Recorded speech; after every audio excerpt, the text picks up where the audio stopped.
Right. So, Mr. Boyd, Yes, ma'am. here's the issue. I referred you to felony drug court, and I see that you say that you can't do it because it's too much to do, but they're recommending inpatient treatment for you. So either you're going into inpatient treatment, or if you don't want to do it, you can be revoked and go to prison. Well, that wasn't an agreement with the attorney. The attorney, she and I, what I asked the attorney, Miss Christian, I said, well, the police officer, they beat me up. I went to the emergency room and I brought it to her attention. I said, well, since I got beat up, and she showed me the police report, the police officer said that I fell from a gazebo. All right. So here's the thing, Mr. Boyd. I've been a defense attorney, and this is what I always would tell my clients. Sometimes when they would tell me that they've been injured by the police, I would tell them the injury by the police, that may be a separate issue for you to file a civil suit, but that doesn't excuse a possession case. So you're here for possession of a controlled substance, penalty group 1 gram to 4 grams. No. According to the plea bargain agreement that you signed up for, they're going to take some items into consideration, which they did, which wasn't evading. And there's supposed to be a TAP evaluation. The TAP evaluation is a treatment alternative to incarceration program. Basically, what that is that someone discusses with you any addictions you have. Mm-hmm. And then what ends up happening is, based upon the answers that you've given, based upon your history, they make a determination of whether you should do inpatient treatment or outpatient treatment. Their determination was that you do inpatient treatment. I always send people who have drug issues to felony drug court. Well, not always. I'd say like 90% of the time, because it's a good program. You're telling me you do not want felony drug court. I've read your letter where you say you can't do it because it's taking too much time out of your life. So since you don't want to do felony drug court and you refuse that, then the next step for you is for inpatient treatment. So those are your options. You can either do inpatient treatment, or you can go to prison. So either way, you're going to be doing time. So do you want to do your time addressing your addiction issues, or do you just want to do your time as an inmate? It's completely up to you. Well, from my understanding, I mean, my attorney said that I was going to be 5 years probation. She did not say that I was going to go to inpatient treatment. All right. What do you think probation is? Staying clean and reporting every month.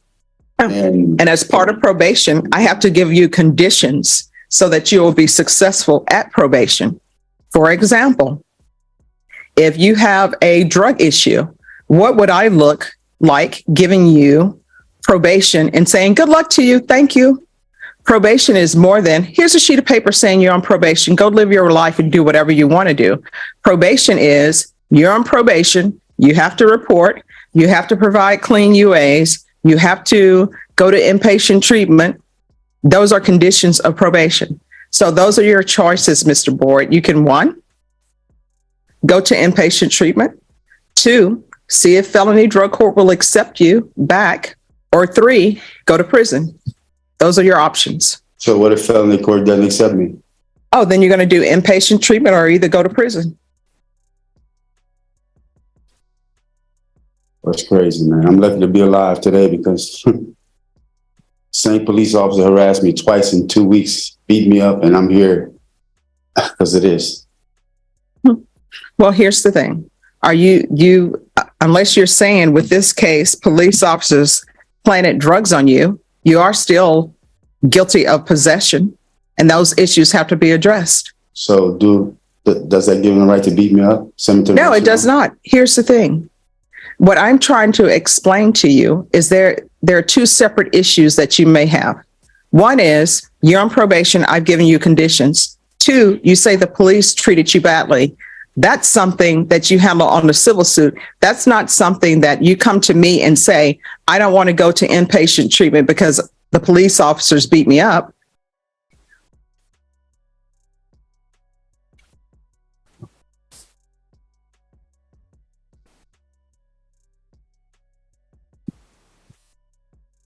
Is there anything else? That's it. I mean, guess I have to go with the inpatient treatment. All right. So you can do inpatient treatment, or either I can send you back to felony drug court. What do you wish? I'll go back to felony drug court. All right. Ms. Abrams, can you see if felony drug court will accept him back? Yes. And that's to happen while in custody. If they say no, then he's to go to inpatient treatment according to the TAP recommendations. All right. Thank you. Thank you. Thank you. All right. We're going to go on the record in 2019 CR 10379, State of Texas versus Christopher Caballero. Can our parties announce for the record for the state? Daniel Escobar for the state of Texas. Defense. Ruben Gisana for the defendant. And are you Mr. Caballero? Yes. All right. You're requesting back the following property: a loaded Springfield Armory XD9 9mm handgun with 1 magazine and 12 live rounds, a Sega 7.62 millimeter rifle with 1 magazine and 10 live rounds. And it's the court's understanding that cause number 2019 CR 10379 was dismissed, but it was dismissed because this was a pretrial diversion. Is that correct? That's our understanding, Judge. All right. Are both parties ready to proceed, State? Yes, Judge. Defense? Yes, Judge. All right. State, are you in agreement with the returning of the property? No, Your Honor, we are opposing returning the property. This was, again, as the court already mentioned, this was a part of the pretrial diversion program. As a policy, our office disapproved returning firearms. Our policy is To oppose returning firearms. All right. Defense? Your Honor, simply for the fact that the case was, he did resolve this case appropriately. He was successful and the case got dismissed. We don't see any evidentiary value or any reason other than just the desire to take his guns away, necessary in this particular situation. He did buy those guns. They were under his name. He purchased them legally and had no legal reason why he couldn't own guns at the time. They were, seized during the search of his home. However that might have been conducted, but we would just ask that if he could have his, personal property that he spent money on returned to him. All right. So what is the essence of a pretrial diversion? Is pretrial diversion, you committed the offense, but you are being given the chance to do classes or whatever that's asked of you. And if you complete those, then your case will be dismissed. Is that the crux of pretrial diversion, or is there something else involved? I'd say that's a good majority of what is required. The only thing is, I think it's just a set term and then some community service hours. All right. Your Honor, as you described PDD, that's how I understand it. I do understand that as your job is also to administer, punishment as you see fit or enforce the laws. And in this particular situation, he completed his course, his pretrial diversion successfully. And as far as any further rehabilitation or further punishment, I just don't see his guns, being kept from him, being a problem, since this case was a possession of a controlled substance case. While guns could be with intent to deliver 4,200 grams, yes, which is a first-degree felony. I would like to mention they weren't on him at the time or anything like that. Were they at his home? Yes, Your Honor. All right. So does anyone have any case law that says the court is required to return these weapons? No, Your Honor, that's your decision. All right. Does anyone know if any case law exists? Off the top of my head, I'd say no, Judge. I'm not aware. All right, y'all, right from the jump, the judge is laying down the 3 final lanes rehab drug court or prison, no loopholes, no shortcuts. Watch how quickly this conversation shifts when the defendant tries to negotiate. All right. So if you all would like to have a chance before I make my ruling to see if their case law, I'm not aware of case law that says if someone completes a pretrial diversion, that the weapons that were seized are supposed to be returned. I can understand, and there would be no issue with the court if the case were dismissed. or if there was a jury trial and he were found not guilty, then I could understand. But pretrial diversion, even though it's pretrial diversion, it's really sort of a form of probation without the overview of the court, because you still have conditions to do. And if you complete those conditions, then the case will be dismissed. As opposed to, say, for example, if the search warrant were a bad search warrant or were an illegal search warrant and the state dismissed it, then the court can understand automatically you should get your items back. So if you all would like to come back on, let me give you all a date. If y'all will come back on the 20th, I will make a decision on whether or not to return the weapons. And if you all have any case law for me during that time, I'll review it. Yes, Your Honor. Would you like that e-filed as a memorandum? Oh, you can email it to, I know how it is to do memorandums of law. I've been a defense attorney before. It's like, Judge, can I just hand you the case law? No, if you just have case law and the state has my email, and I know your office has my email too, you can just send it to me, the case law you have by email, and I will review it. Just make sure you include the state in that email. Absolutely. I appreciate it. All right. And then, sir, you can attend the hearing if you want to in person or by Zoom. Okay. All right. And I was wondering, does that mean that I can't also purchase guns in the future, or because since I'm not, or since you're deciding if I could get these or not? Well, here's your issue that you're looking at, and you'll need to speak to an attorney. The issue that you're looking at is that you were placed on pretrial diversion, and whether or not you're allowed to purchase guns or whatever will depend on what the implication is of your pretrial diversion. All right, so I'll see you all back on Monday. Thank you. Thank you. And counsel, if you don't have my email, the state will be able to give it to you. We're not here on it. No, the 20th. I know I said Monday, but it's Tuesday, the 20th. Thanks. Probation, this is an application. Court is calling 2023 CR 0889, State of Texas versus Stephen Wayne Wallbarker. If I could have parties announced for the record for the state. Defense. Ron Ross. And are you Mr. Wallbarker? Counsel, have you received all the discovery? Did you review it with your client? I have, Judge. Court will find that the state is in compliance with discovery. Mr. Wallbarker, I'm showing you what's entitled Application for Community Supervision. Did you review that with your attorney? Did you understand it? And did you sign it? Yes. All right, you're gonna have to speak up. Yes, ma'am. Showing you what's entitled True Bill of Indictment. Did you review that with your attorney? Did you understand it? Yes. Counsel, do you waive the reading of the indictment? I do, Judge. State, are you proceeding on the indictment as presented? Judge, we're waiving count one, proceeding on count two, and then waiving the enhancement paragraph. Any objection? No, Judge. Showing you what's entitled Court Admonishments and Defendant's Waivers and Affidavit of Admonitions. Did you review that with your attorney? Did you understand it? Did you sign it in all the appropriate places? Yes, ma'am. Did you understand in count two, you're charged with the offense of possession with intent to deliver? I think that was count one, Judge. Intent was count one. Oh, we need to change that. Any objection to the court changing? Okay. No objection, Judge. Did you understand in count two, you're charged with the offense of possession of a controlled substance, penalty group 1, 4 to 200 grams, if y'all can initial. Yes. That's a second degree felony. The range of punishment is anywhere from 2 to 20 years in prison and up to $10,000 fine. Did you understand? Yes. If you have a plea bargain agreement with the state, the court does not have to follow your plea. If for any reason the court doesn't follow your plea and gives you more than you bargained for, the fact that you entered a plea, thank you, will not be used against you and you will be allowed to withdraw your plea. Did you understand? Yes.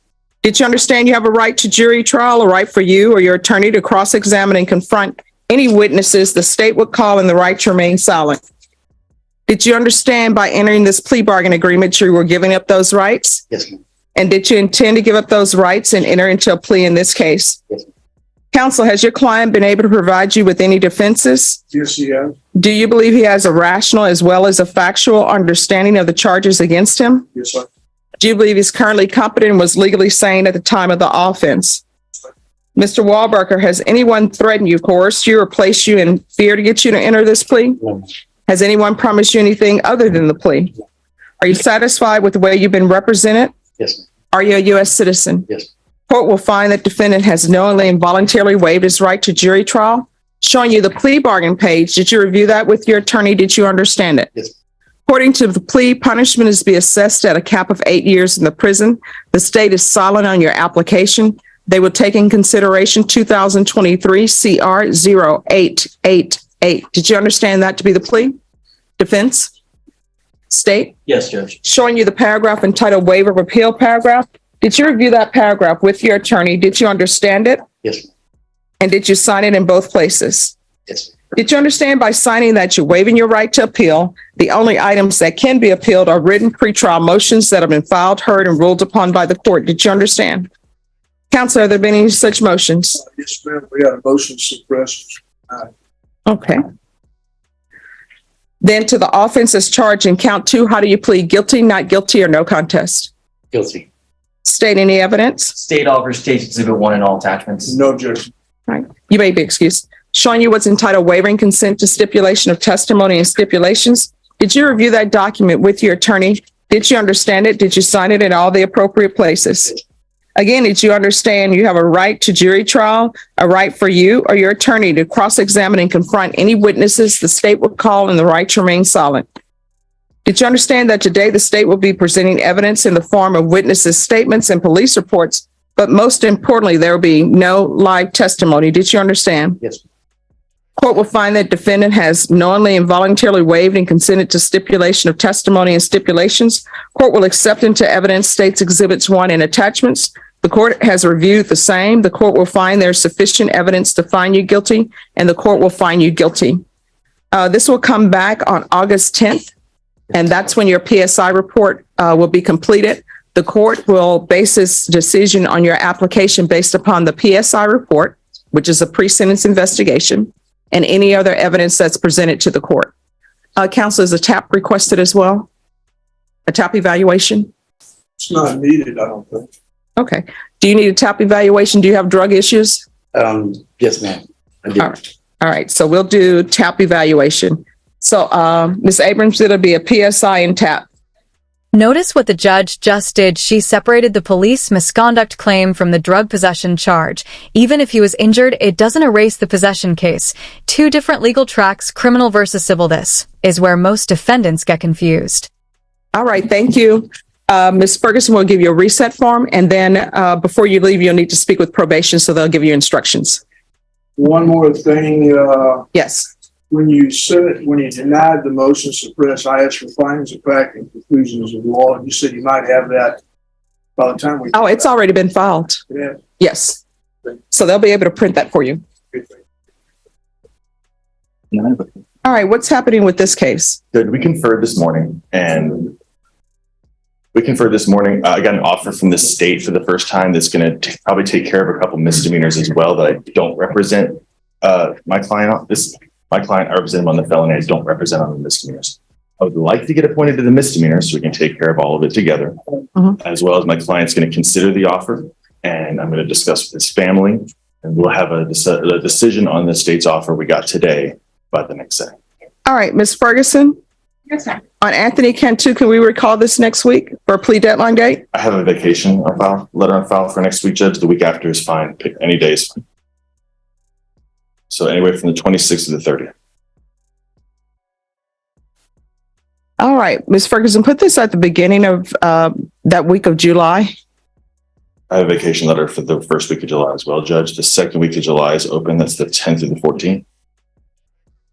All right. This is an unauthorized use of a vehicle. So I'm assuming there's a lot of discussion that needs to be had on an unauthorized use. There is a unindicted case, Judge, that the state would not file if we took care of this. So my client, What's the unindicted case?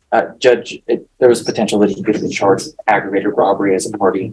So we're actually having major conversations about an unauthorized use as opposed to maybe not having an aggravated robbery charge. So I just conferred with I just got the offer this morning, Judge. I conveyed it to my client and so he is going to just not long. If I could just get till the 26th, that's about a week. If we could just get that long so I can meet with him. Norma, That's it. do we have anything on the docket for tomorrow or no? I'm going to be in Kendall County tomorrow morning, Judge. Well, this is Bear County. It starts with a B. Kendall starts with a K, so this one tops that. All right, Norma, can you bring this back on July 10th? Yes, sir. All right, the court will not accept any plea bargain agreements after that date. Do you understand? All right, Thank you, Your Honor. you're welcome. Otilio Espinoza Ruiz, Good morning, good morning. Who's the prosecutor on this? Is injury to elderly? Mr. Escobar. He's on his way up there. All right, do you have all the discovery now? I just received some additional discovery this morning, Your Honor, in the form of some discs in my flash drive. I just need additional time to review that with Mr. Espinosa, and then we'll confirm with the state and see if any resolutions may be made. All right, and state, have you previously tendered an offer? So there was an offer in there, Your Honor. So I'll review that with Mr. Espinosa as well. All right, Ms. Ferguson, Espinosa, if I can have a 3-week reset for a plea deadline date? All right, July 8th. Yes, ma'am. That will be your plea deadline date. Once you sign the reset form, you're excused. Thank you for dressing appropriately for court. Yes, ma'am. Thank you, Your Honor. You're welcome. All right, everyone, the court is going to take its lunch break at 12, so everyone move with the plan and the purpose. Is it Christian? Yes. All right, thank you. Christian Chavez? Robert, I knew once I made that announcement, everybody would start. I was just sitting there zoning out. So Judge, this is my first setting. Okay. I gave notice, but it didn't show up on the system, not surprisingly enough. So I emailed a copy to Norma and I talked to Jason about some discovery issues. I have to pick up med records. All right, Ms. Ferguson, on this case, since I noticed that there are medical records, give me a reset for discovery for 45 days. Perfect. That works perfect for me. All right, we'll be back on August 1st. Once you sign the reset form, you're excused, and thank you for dressing appropriately for court. Thank you, Judge. You're welcome. Now that you put that in the universe, it's probably going to take a week. They had 716 people waiting for me Friday morning. Oh. Are the attorneys here on Joseph Ramirez? All right. And who is his attorney? I'm sorry, you're his attorney. Who's the state? I can't remember his name. He's bald, but it's not. Jason? No, not Jason. Andrew? All right, just have a seat and we'll take your case up as soon as they And just arrive. FYI, Judge, it's an agreed. Like as Oh, far I know, I still, for legal reasons, I still have to put certain things on the record. All right, as soon as they come in, just approach. All right, we'll go on the record. The court is calling 2023 CR 10492, State of Texas versus Rene Rodrigo Esparza. Can I have the parties announced for the record for the state? Daniel Escobar for the state of Texas. Defense? Tim Roundtree. All right, and are you Mr. Esparza? Yes, Your Honor. All right, the defense has filed a motion for continuing permission to travel for business. Do you have any objections, state? No, Your Honor. All right. And this is where things get heavy. He refuses drug court because it takes too much time. But choosing between time in treatment or time in prison, tell me in the comments, what would you pick if these were your only two options? All right, then the motion will be granted. Thank you, Judge. Thank you. You're welcome. Schumacher, hello. Morning, Judge. How are you doing today? I'm doing okay. I remember this case. Did you bring the motions for me? I spoke with the coordinator. I can go get a copy of them real quick if the court would like them. Okay, because I need a copy. I don't have one in my file. Sure, that's what I was checking on. So let me go get that real quick for you and then we'll be ready. All right, sure. Just have a seat. Thank you, Judge. Whenever you all are ready, I'm Mr. Solis. Let the court know. Oh, and Kelly, your client is not to leave until you all sign the form. You have it? Thanks. Good morning. Good morning. What's happening with this case? Your Honor, if I may, I was supposed to be here on Tuesday. You allowed me to go to Hondo, and I appreciate that. My client came in today. It's our first setting. This is a violation of reporting, and my client had reported for 10 years. There's a discrepancy of whether there's a 10-year reporting or a lifetime out of a Michigan judgment that I would ask if I could get a reset to do a little bit of discovery to see what actually happened in Michigan. I can't tell from this. All right, which county is it out of? St. Clair. St. Clair. What city is St. Clair? Or you're in Michigan, St. Clair County. Oh, Michigan. Yes, ma'am. Ah. All right. And State, I'm assuming you have some information on that. The state's discovery. Because I think in the state will need it if they indicted it. So There's a judgment in there, Your Honor, that I can't read. Yeah, I mean, according to the prosecution guide, the duty is a lifetime duty, and so that's the confusion. Is the detective said with that, and I'm trying to find. all right, Ms. Ferguson, recall this for 45 days, and you all need to have that figured out by then. Thank you, sir. Thank you. All right, just 1 second. What date? It's probably just right over recently. It's for discovery for them to get the judgment out of Michigan. August 3rd. All right, we're going to come back on August 3rd, sign the reset form, and then you're excused. Okay, thank you, ma'am. All right, thank you. Thank you, Judge. You're welcome. And if it's not printed correctly, I'm sure if you all call the prosecutors in Michigan, they will fax or forward or email you all what they have. Thank you. You're welcome. All right, where are we on the discovery? I think we've got it licked, Judge. I talked to the prosecutor this morning. They have it in their possession. I need to deliver them a external hard drive. It's photographs and stuff. So it's a big file. But I think he said it's about 180 gigabytes. So I don't know how long it's going to take me to go through it, but we're definitely over this hump. So we're in good shape. All right, Ms. Ferguson, Yes, sir. on this case with Maldonado Rivera, State, when will you be prepared to make an offer?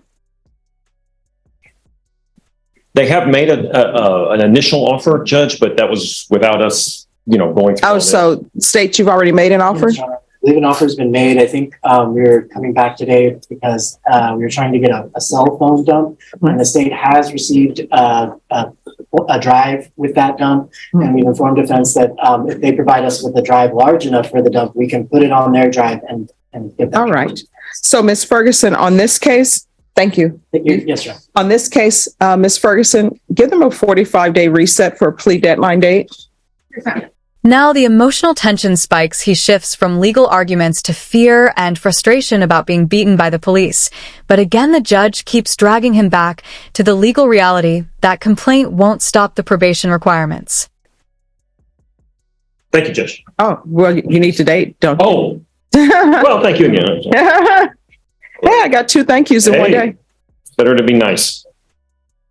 I can do August 1st. All right, we'll come back on August 1st. August 1st will be your plea deadline date. At that time, you need to let the court know whether or not you're accepting the state's offer. You understand? Yes, ma'am. All right, thank you. Thank you. Switching cases, new defendant, new issue, returning firearms after completing a pre-trial diversion. This gets tricky because diversion isn't the same as being innocent. It's more like a second chance that becomes very important in what comes next. And here's a major decision point: probation with mandatory inpatient treatment or 2 years in prison. The judge puts everything on him, basically saying, you know your history better than anyone, so choose wisely. This moment could change the rest of his life.